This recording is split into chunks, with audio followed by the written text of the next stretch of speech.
can't believe it. This is what you're supposed to be doing with this thing. Right.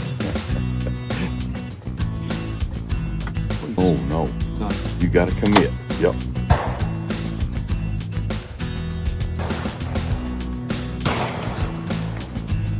Pull.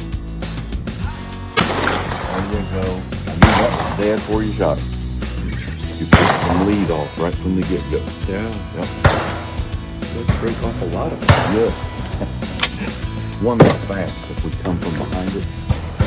Very hard a lot of times I've seen guys do it. There's a few that can, but that kind of speed when you start from behind, most people don't recreate enough. That bird is on a scale from 1 to 10. And the fastest bird we'd see in sporting clay, that bird's an 8. That bird has got some speed on it. Well, it feels that you've got so much gun speed as you're connecting to the bird. But then you're so far out, your mind is saying you can't be right. Yeah. You can't be up there. That's right. That's right. Yeah. All right. Good job. Good job. Oh.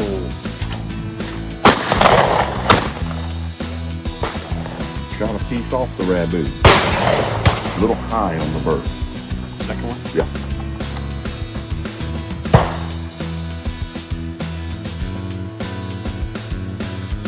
Oh.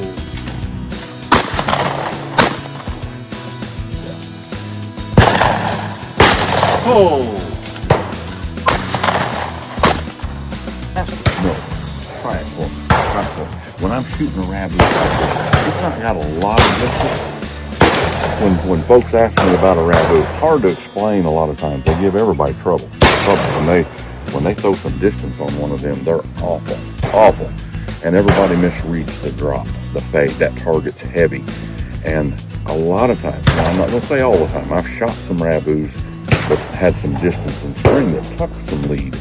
But what I try to do when I'm shooting a rabbu, I'll put the whole point up on purpose. And I want to be aggressive at the target. I'm going to let that bird work. Probably I have a little more patience. I almost feel like that bird runs over me almost. But I want to be aggressive at the bird. Match that pace as quick as you can and shoot at it is what it's going to feel like.